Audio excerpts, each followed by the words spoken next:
आइए next question में चलते हैं। 23. ABC Limited produces and sells two products X and Y. Product is highly demanded in the market.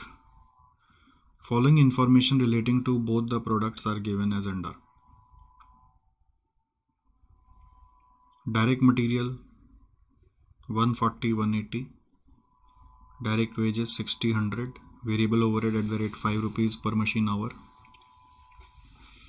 So according to that 20/5 करके आ रहा है 4, 40/5 करके आ रहा है 8, आवर्स निकाल दिया। सेलिंग प्राइस मालूम है। Company is facing scarcity of machine hours, बोल ही दिया है तो फिर टेस्ट करने का जरूरत नहीं है। The availability of machine hours are limited to 60,000 hours. At present the monthly demand of product X and Y is 8,000 and 6,000 units respectively. Fixed expenses of the company are 225 per month. You are required to determine the product mix that generates maximum profit to the company in the given situation and also calculate the profit of the company. तो हम लोग हमेशा यही बोलते हैं की factor है तो उसको डील करो और उस सिचुएशन में जितना कमा सकते हो वो ज़्यादा से ज़्यादा कमाने का सोचो। अगर आप चेक करना चाहते हैं कि की फैक्टर वाकई में है कि नहीं है तो 8,000 और 6,000 के लिए टोटल आवर्स रिक्वायर्ड क्या होगा। देखो 8,000 इंटू 4 32,000, 6,000 इंटू 8 48,000, तो टोटल रिक्वायर्ड आ रहा है 80,000 और आपके पास अवेलेबल है 60,000, तो मशीन आवर इज अ की फैक्टर। ठीक है, सो बेस्ड ऑन दिस आप फिर से अटेम्प्ट करेंगे। चलिए शुरू हो जाइए। इस बार आवर्स अवेलेबल दिया हुआ है तो बस रैंकिंग करना है और एलोकेशन करना है। ठीक है,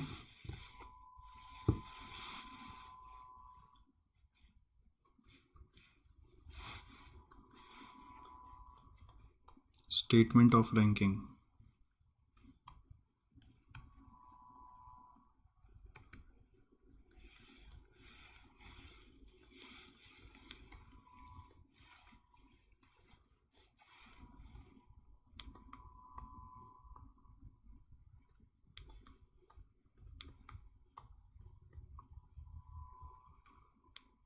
पर्टिकुलर्स एक्स और वाई है।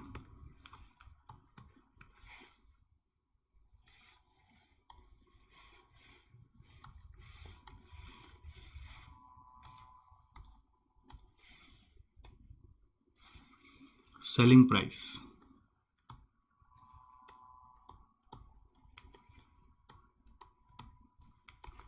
300 और 450।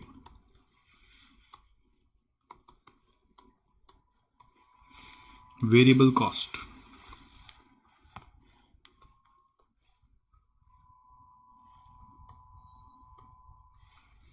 Direct material, direct wages, variable overhead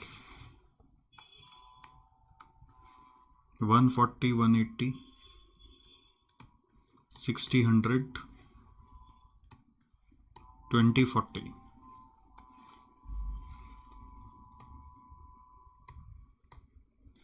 contribution per unit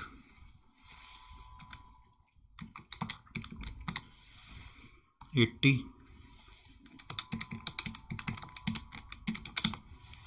130,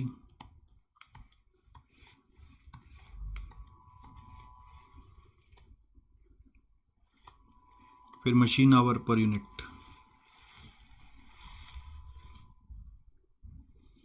machine our per unit is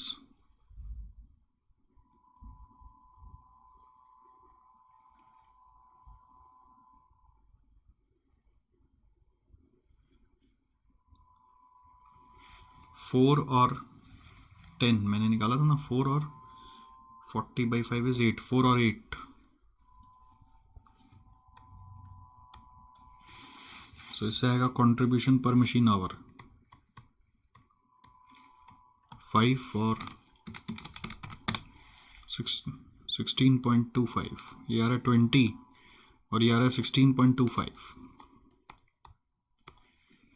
तो इससे आ गया रैंक 1 और 2।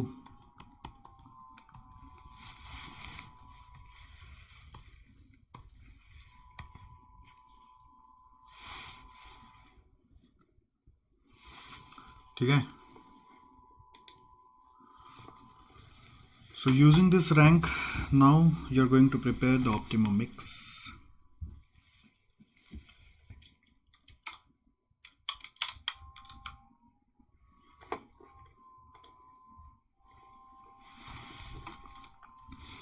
अटेम्प्ट करो बच्चा लोग. तुम्हारा होमवर्क को मैं क्लास में करा रहा हूँ, मेरा 1 घंटा तो इसी में चला गया. करके लाए होते बोलता सर आंसर बताइए, सिर्फ मेरा किया हुआ है तो मजा आता ना.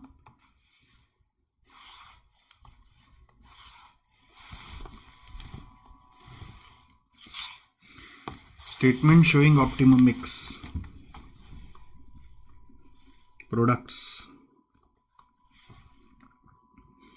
Machine hours allotted.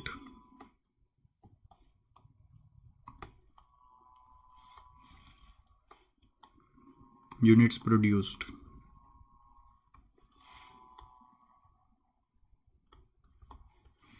Contribution.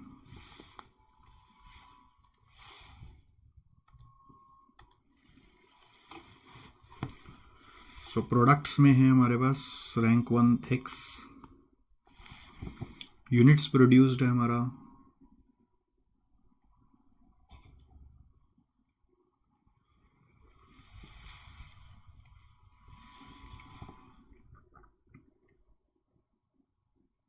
X का 8,000.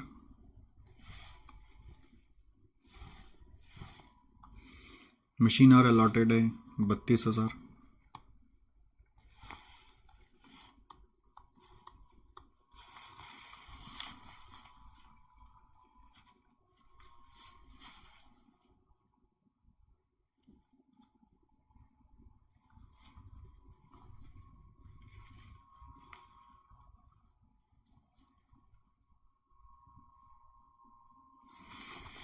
टोटल आवर्स अपने पास है 60,000, उसमें से बचा 48,000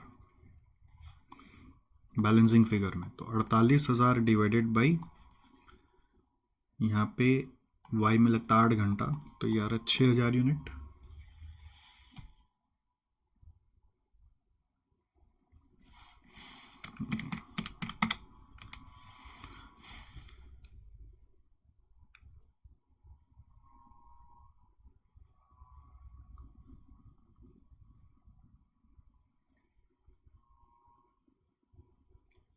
अच्छा बैलेंस 48 नहीं है 28 है, सॉरी. तो ये 28 बाई 8 करना पड़ेगा. 28,000 बाई 8 करने जा रहा है 3,500. 48 कैसे माइनस करके ले आए. 60 माइनस 32 तो 28 ही होता है यार.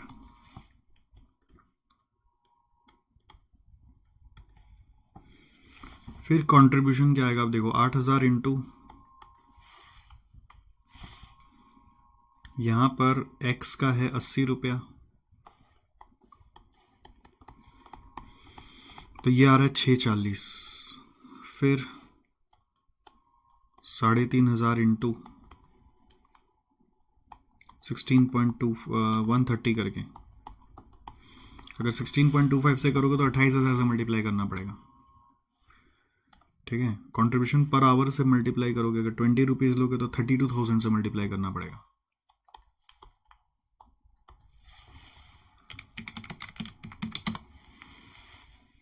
तो ये आ रहा है 3500 इंटू 130, 4,55,000.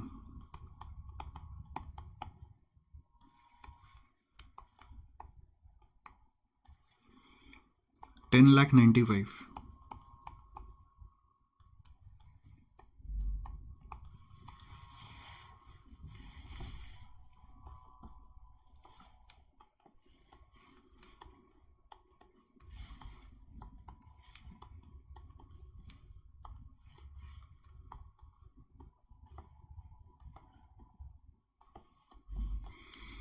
फिक्स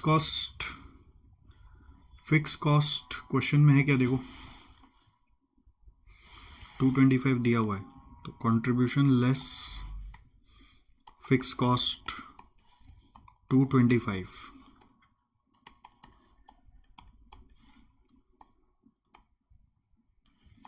तो ये माइनस करके आ रहा है 870।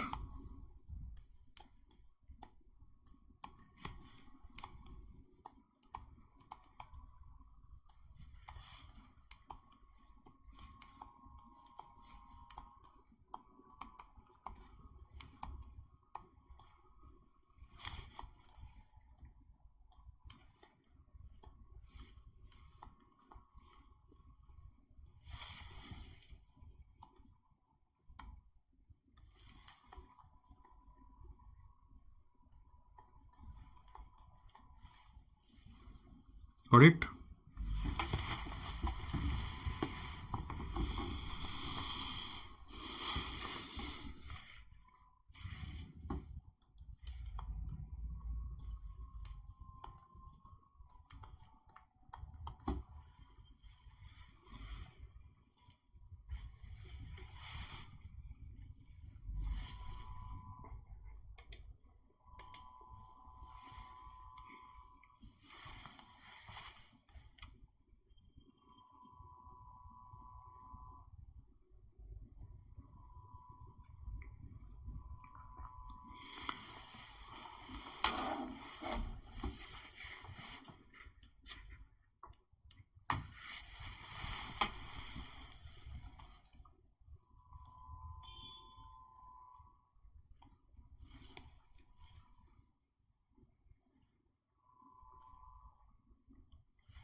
एक एग्जाम्पल आपको करा रहे हैं, आप हेडिंग देके लिखो।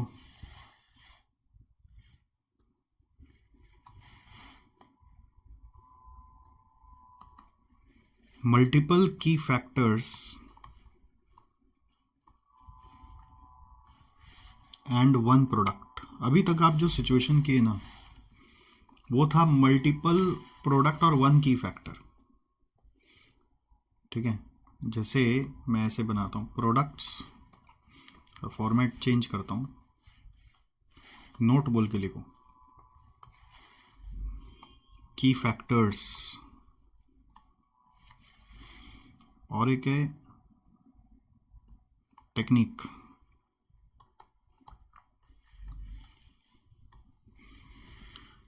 तो प्रोडक्ट अगर मल्टीपल है,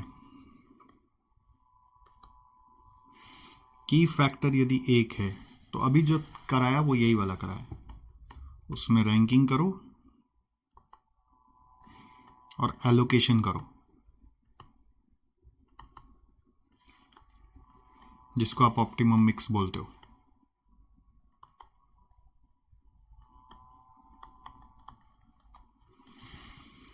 बट अगर उल्टा हो जाए, एक ही प्रोडक्ट है, मल्टीपल की फैक्टर है, तो एक प्रोडक्ट और मल्टीपल की फैक्टर्स दे दे तो क्या करना चाहिए?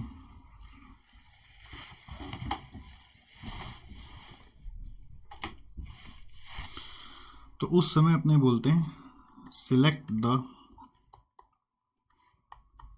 लीस्ट ऑफ पॉसिबल प्रोडक्शन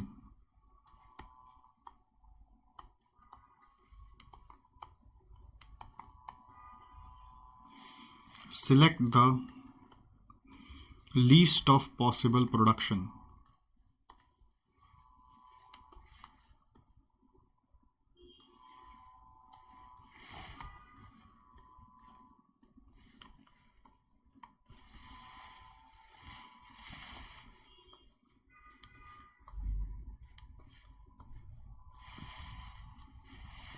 समझ में आया आपको? मल्टीपल प्रोडक्ट है और एक की फैक्टर है, तो 2 स्टेप लगता है। और अगर प्रोडक्ट एक है, की फैक्टर मल्टीपल है, तो select the least of possible production. इसको मैं जनरली बुलाता हूँ थ्योरी ऑफ बॉटलनेक।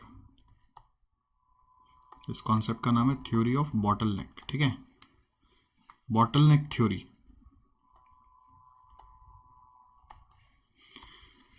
मतलब क्या है, जैसे कि अगर मान लो आपका इनपुट एक बॉटल रूपी प्रोसेस में जा रहा है,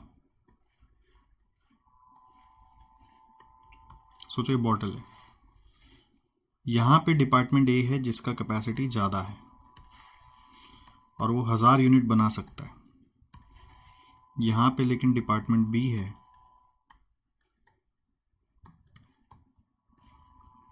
जिसका कैपेसिटी 200 यूनिट का ही है। तो आपका सिस्टम से आउटपुट कितना आ सकता है? उसका जवाब है वो आउटपुट जो दोनों से बन सकता है, और उसका आंसर है लीस्ट 200 यूनिट। इसी को बोलते हैं थ्योरी ऑफ बॉटलनेक। ये आपका बॉटलनेक है, समझ गए? ये बॉटलनेक है, गॉट इट?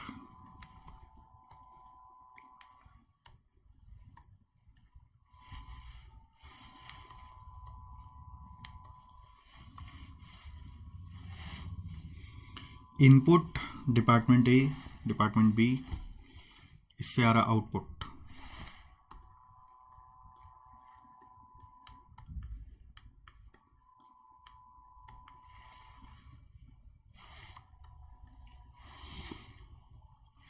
तो वही मैंने लिखा ना, select the least of possible production. अब लीस्ट क्यों लेना है? इसका रीजन ये है कि देखिए, ए से भी बनेगा, बी से भी बनेगा, बी 200 से ज्यादा बना ही नहीं सकता है, तो ए ज्यादा बना के करेगा क्या?